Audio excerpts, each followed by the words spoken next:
اللهم صل على محمد اللهم بارك على محمد اللهم صل على aquilo capitalista que favorece uma classe e desfavorece o resto da população, a maioria. Ou querem alguns aplicar o sistema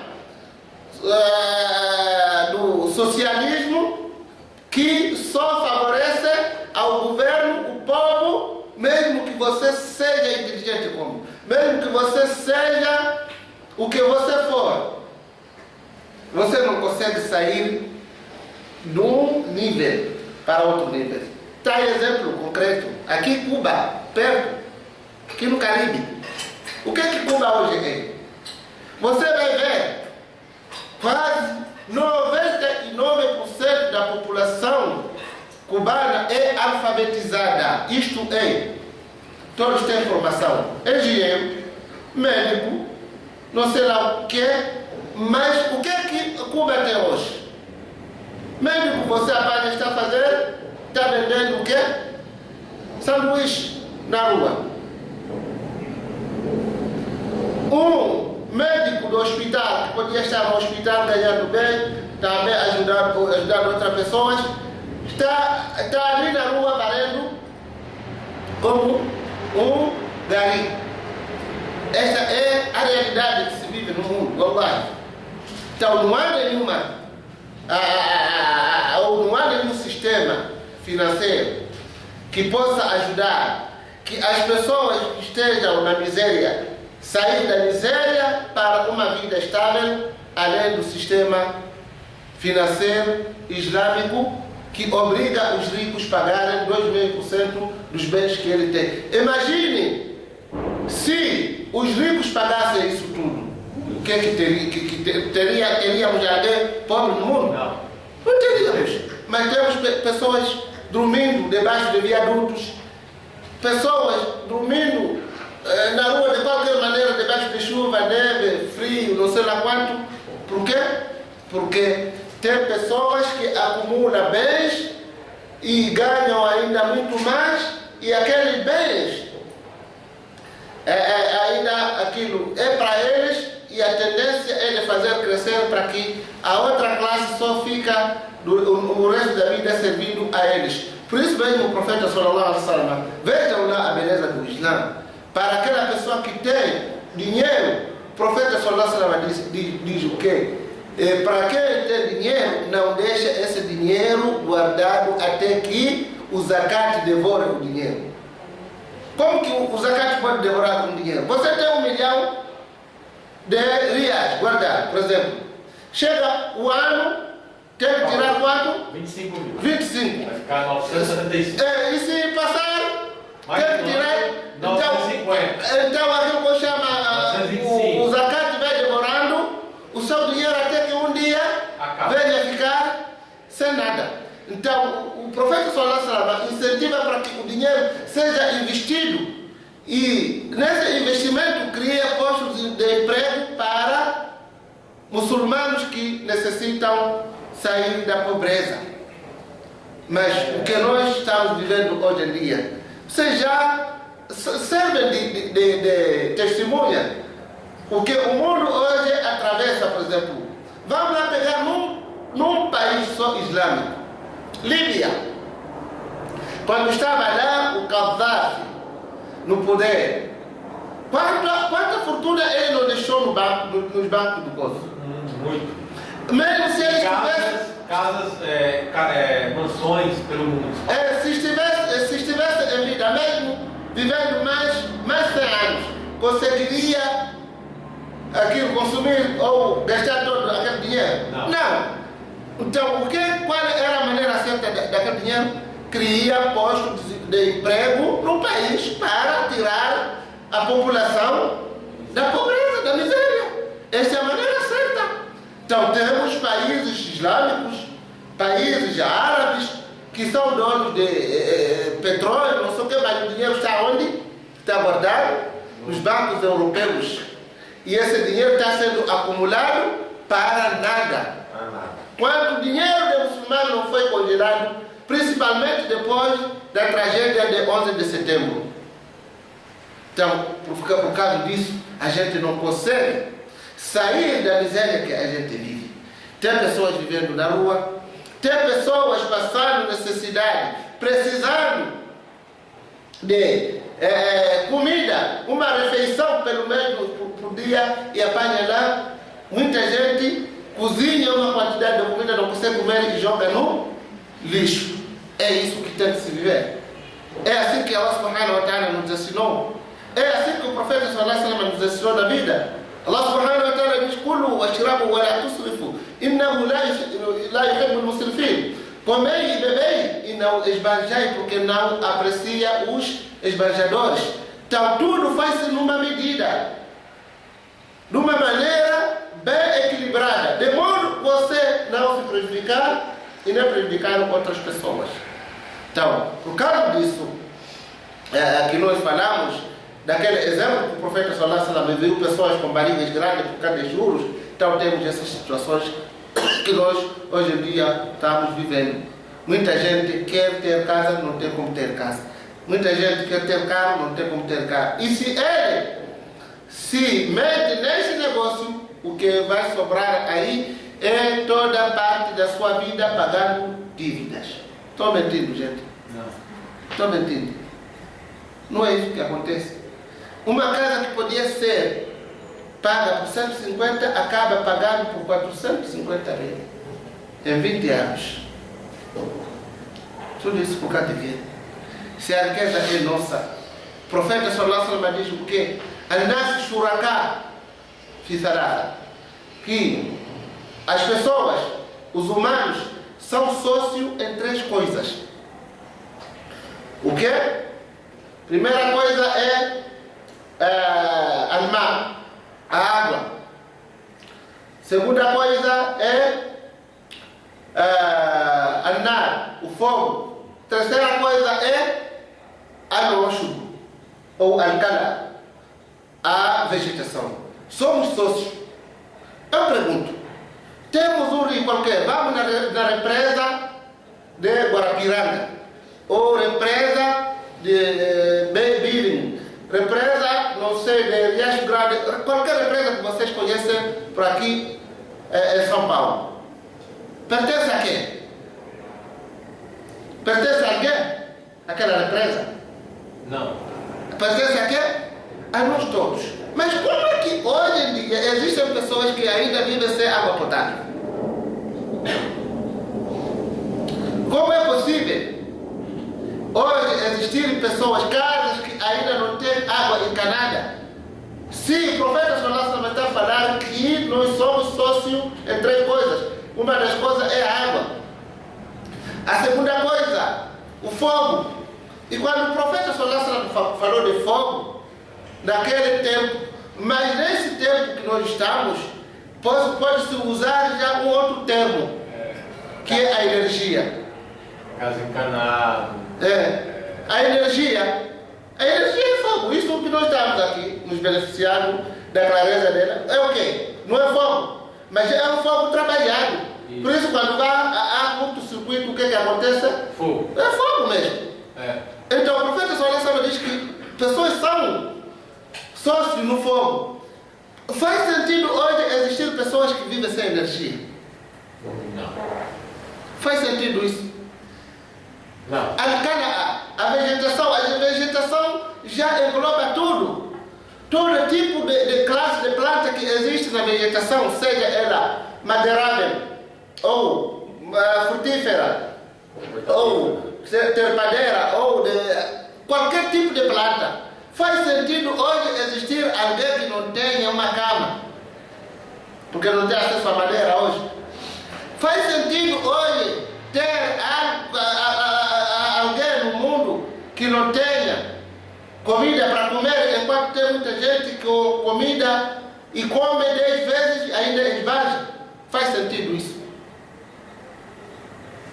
Então, por causa da má distribuição da renda e o mal que afeta o século, que é sistema financeiro com juros, estamos já neste grande desastre. Estamos em queda livre. Estamos em queda livre. Wallah, isso é queda. É um desastre natural. Ver hoje pessoas sem lugar para dormir, enquanto muita gente tem dinheiro guardado no banco e não faz nada com aquele dinheiro. Ver pessoas morrendo de fome, enquanto tem muita gente com comida, e tem muita comida que podia caber para todos. Dizem que uma das pesquisas que foram feitas, acho que foi até aqui na USP, em São Paulo, sobre aquilo que chama sustentabilidade, chegou-se à conclusão que a comida que tem no mundo cabia para toda a população de 2 bilhões de alguma coisa que existe pelo mundo, cabia para cada um de nós comer 9 vezes ao dia. Mas tem pessoas que nem uma vez conseguem viver ou comer. Para comer precisa de passar de uma caixa de lixo onde ele vai procurar comida para sobreviver. Faz sentido? Faz sentido? Então, caros irmãos, o único sistema que possa ajudar a gente sair da miséria que a gente vive é o sistema financeiro islâmico. Até que tem um indivíduo, um norte-americano chamado Adam Smith, que é considerado o pai da economia. Ele diz o quê? Diz que para uma nação como os Estados Unidos conseguir viver em paz, sem qualquer tipo de problema, é preciso adotar o sistema de juros 0 e 2% de imposto para os ricos. Isso não é sistema financeiro islâmico? Ele só deixou meio por cento. Deixou meio por cento, mas é o sistema financeiro islâmico. Então, caros irmãos, nesse não é o nosso assunto, até porque fiquei um pouco animado e exagerei, mas enquanto temos muita coisa ainda a falar sobre Al-Isra e Al-Mi'raj, por isso vamos continuar. Então, o profeta sallallahu alaihi wasallam continuou indo até que chegou uma parte, apanhou pessoas que tinham unhas metálicas. Essas unhas metálicas com ele faziam o quê? Se arranhavam. Todo o corpo saía do sangue, e não continuou, não parava.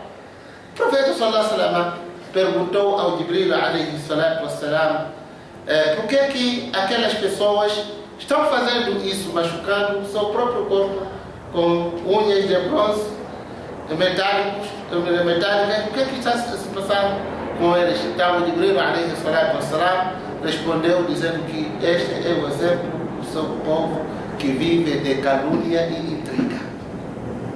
Vai aí, fala isso, fala aquilo, insulta aquele, ofende aquele, fala palavras para aquele, pessoas que só vivem de calúnias e intriga para destabilizar as amizades que existem entre as pessoas.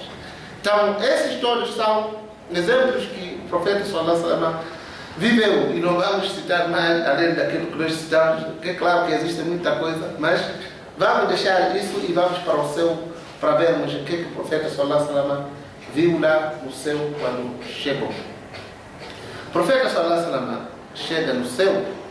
No primeiro céu logo foi se encontrar com Adam alayhi salatu wassalam, pai da humanidade, e sempre que ele passasse no céu encontrava-se lá com os anjos e assim como profetas que estão lá. Foi andando no segundo céu, encontrou-se com João Batista e Isa ibn Maryam. No terceiro céu foi se encontrar com o profeta que Harun, acho que Harun, sim, Arão. Depois foi se encontrar com Enoque no quarto, no quinto. Harun foi no quinto, no sexto Moisés, no sétimo Abraão, até chegar já no topo, onde o Jibril alayhi salatu wassalam chegou nessa parte e disse-lhe ao profeta aqui é o meu limite, eu não posso mais ir além. Esse lugar chama-se Sidrat al-Muntaha. Sidrat al-Muntaha é onde o profeta sallallahu alaihi wasallam, depois de ele seguir sozinho sem companhia do Jibril alayhi salatu wassalam. Porque tudo tem o seu limite. Tudo tem o seu limite. Então o profeta sallallahu alaihi wasallam foi autorizado a ir além daquele limite que o Jibril sallallahu alaihi salatu wassalam chegava por causa da ordem de Allah subhanahu wa ta'ala. Então até dizem que algumas narrações dizem que se eu ir além deste limite aqui, vou já acender, vou arder fogo, não posso ir mais. Então o profeta sallallahu alaihi wasallam foi lá onde ele foi ver Jibril pela segunda vez da sua forma original, assim como ele foi criado. Porque muitas das vezes quando ele viesse, Jibril alayhi salatu wassalam, aparecia de uma forma humana, ele se personificava, muitas das vezes levava a aparência de um sahaba chamado Dihya bin Qalbi. Senta aí, deixa lá a comida, vamos preparar, escuta a aula aqui, deixa a comida. Tem jantar aí? Tem. Ela quer preparar o jantar, mas eu não deixo. É melhor aquilo, escutar aqui a aula do que ir lá. Então, ele vinha já com uma aparência de um dos companheiros do Sahaba, do profeta sallallahu alaihi wasallam, que era chamado Dihya bin Qalbi. Então, ele vinha como se fosse ele, vestido, você que via assim, parecido com o Dihya ibn Qalbi. Está vendo, né? Então, ele só viu duas vezes a forma original. A forma original.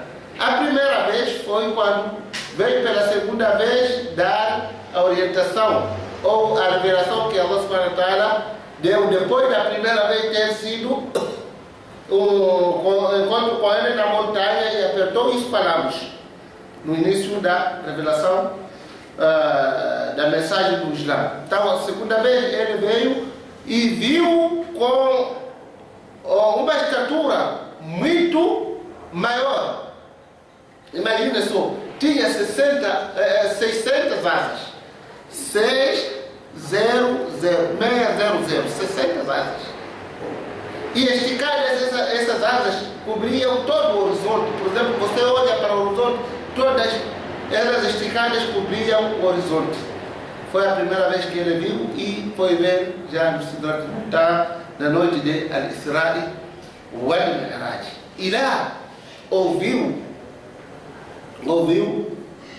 ruído das canetas escrevendo e perguntou o que são esses ruídos, e foi dito que são ruídos de canetas que registram tudo o que acontece dentro do universo. Tudo o que acontece é registrado.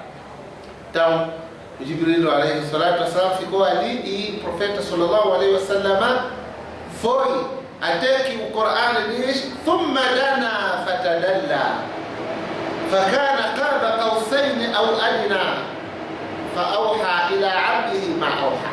Esse passagem que fala sobre Al-Isra e Al-Mi'raj está no surat, chama-se A Estrela. A Estrela é o capítulo número 57 por aí, 55, procuram lá um versículo, um capítulo chamado Estrela. É? 57 é o ferro. O ferro, não, então volta atrás. Vai para 53.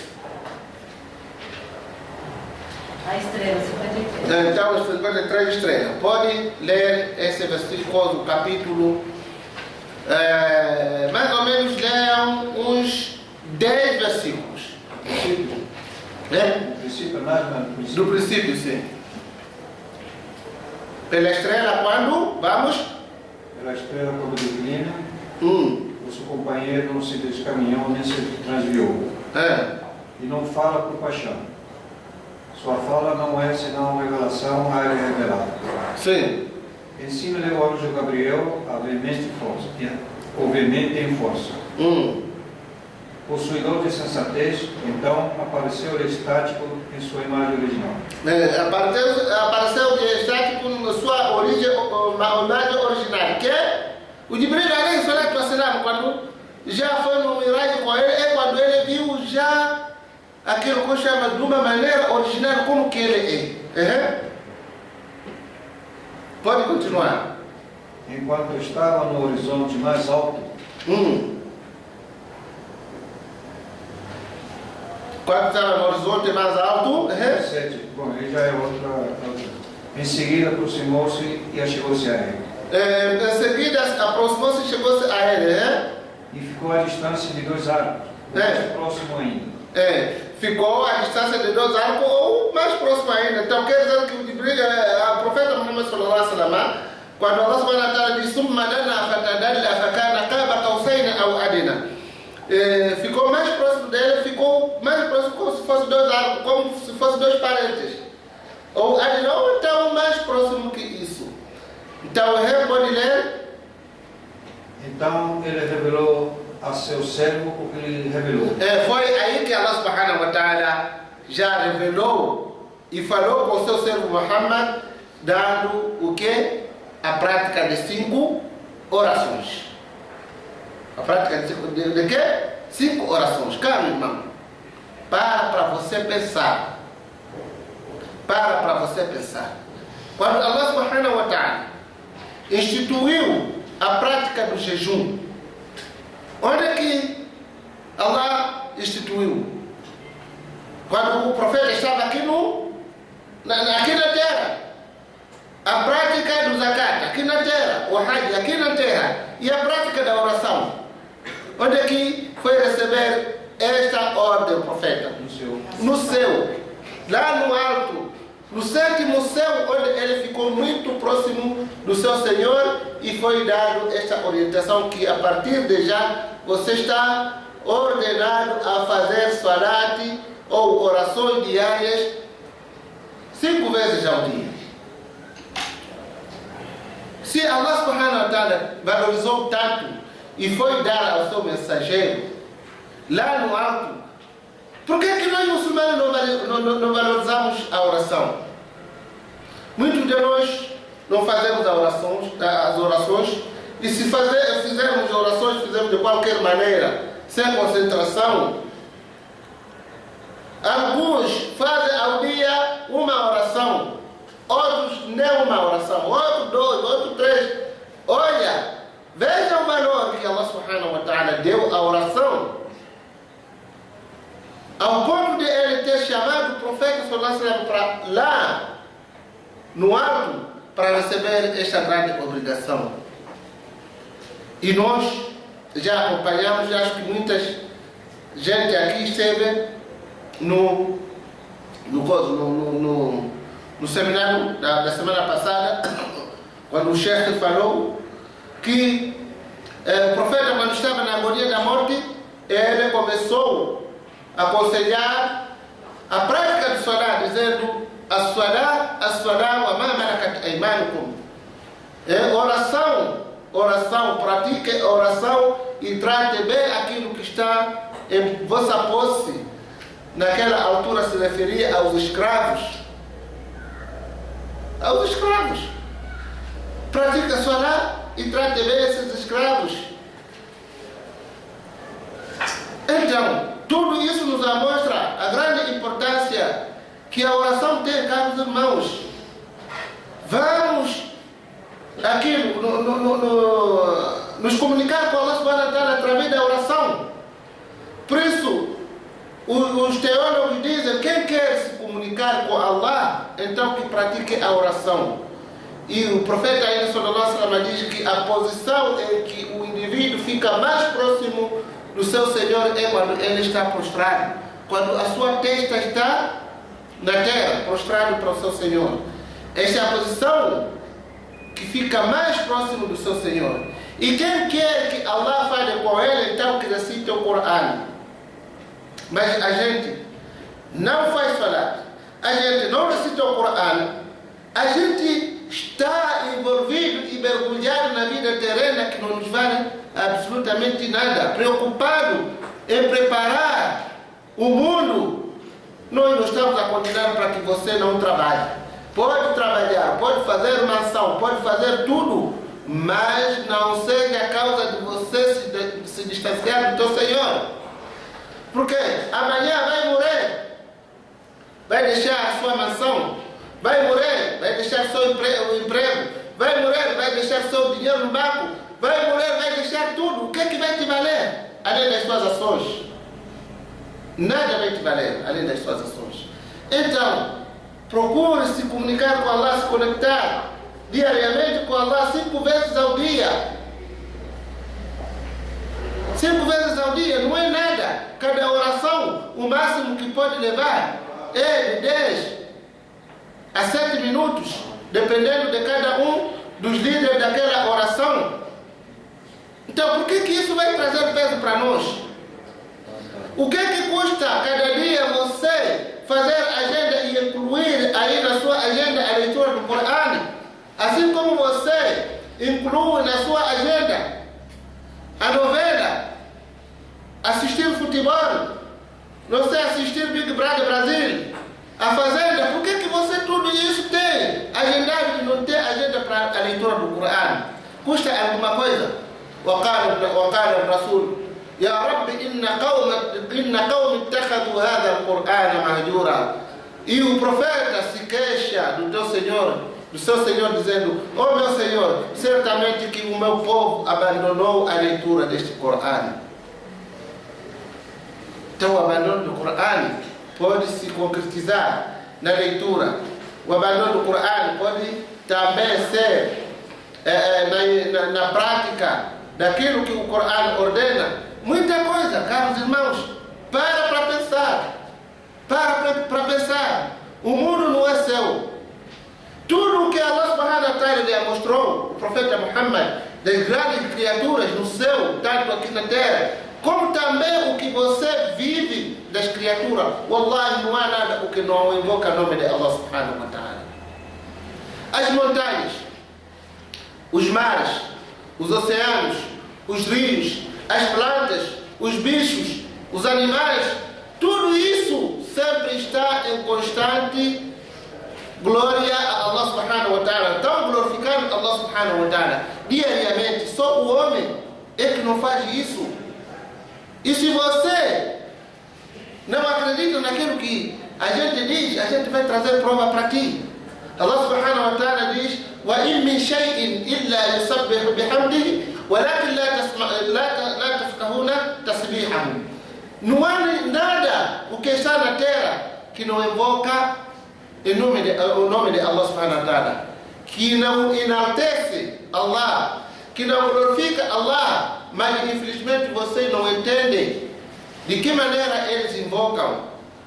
E Allah subhanahu wa ta'ala ainda diz no Surah Al-Hajj: ألم تر أن الله يسجد له من في السماوات ومن في الأرض والشمس والقمر والنجوم والجبال والشجر والدواب وكثير من الناس.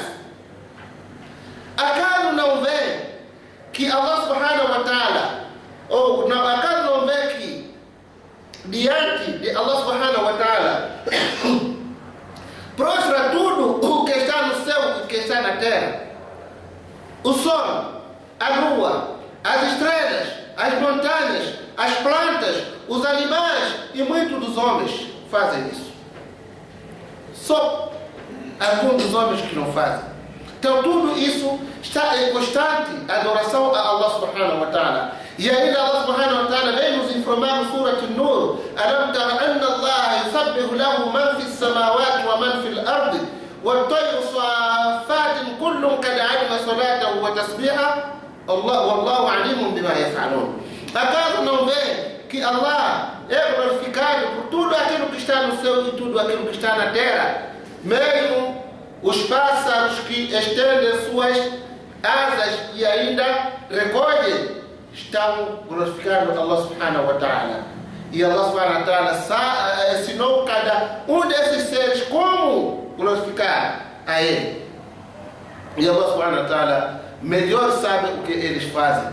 Você vê uma planta ali, às vezes abanando, você pensa que está abanando por causa de ventania. Não é só pela ventania, está glorificando Allah subhanahu wa ta'ala. Então, esse é o objetivo fundamental pelo qual Allah subhanahu wa ta'ala criou as criaturas, tanto criaturas com vida, seres vivos, como também criaturas sólidas, como as montanhas que nós vimos. Aquilo que nós falamos que glorifica o Allah subhanahu wa ta'ala, conforme diz em Surah Al-Hajj. Então não há nada que não glorifica Allah subhanahu wa ta'ala. Vai ser você que não vai glorificar Allah. Por isso, quando o profeta sallallahu alaihi wasallam chegou lá no céu e foi encontrar os céus, todos eles estavam esgotados de anjos. Disse que não há nenhum espaço nem para você colocar o pé, senão existe um anjo prostrado, ou genuflectado, ou parado, ou fazendo qualquer coisa, adorando Allah subhanahu wa ta'ala. Allahumma salli ala Muhammad. Allahumma barik